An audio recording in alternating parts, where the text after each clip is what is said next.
৭১-এর পর দেশের দ্বিতীয় বিজয় হিসেবে গণ্য করা হয় ২৪-এর গণঅভ্যুত্থানকে। খুনি হাসিনার পতন দেশের ভবিষ্যতের পালে বইয়েছে নতুন হাওয়া।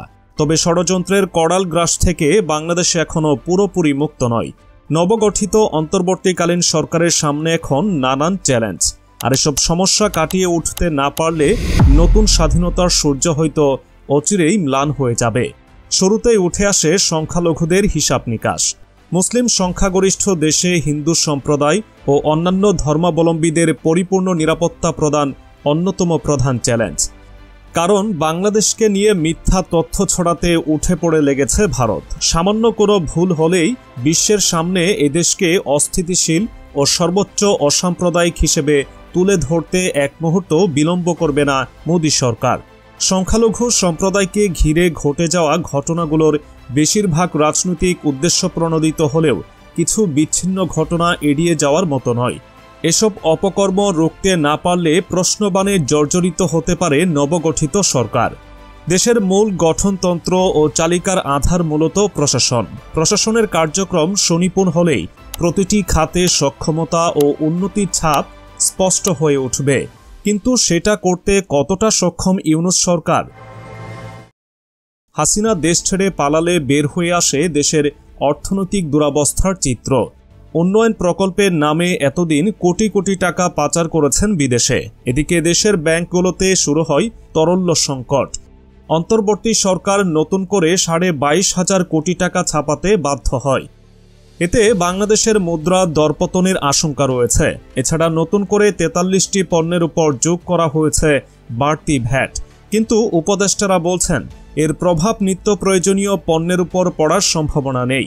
এই কথা কতটা সত্যি সেটা সময় হলেই পরিষ্কার হয়ে যাবে।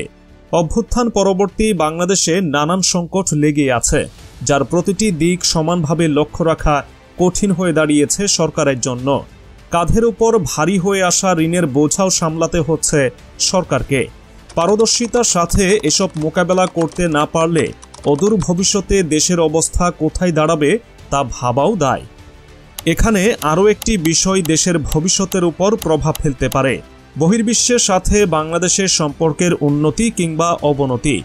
স্বাধীনতা পরবর্তী সময়ে আওয়ামী সরকারের ভারতপ্রীতি ছিল নজিরবিহীন। এক কথায় বলতে গেলে ভারতকে পিতার আসনেই বসিয়েছিল শেখ হাসিনা। মোদির কথায় ওঠা বসা ছিল হাসিনার দৈনন্দিন কাজ।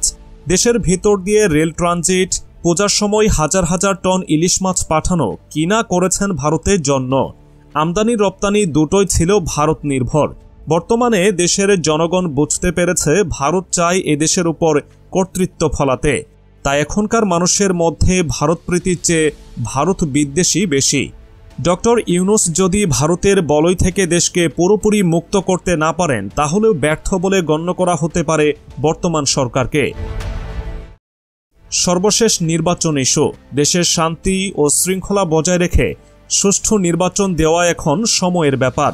এরই মধ্যে বলা হয়েছে প্রয়োজনীয় সংস্কার শেষে 2026 সালের শুরুর দিকে সরকার জাতীয় নির্বাচন দেবে। সেই নির্বাচনে জয়ী দল গণতান্ত্রিক সরকার গঠন করে দেশ পরিচালনা করবে।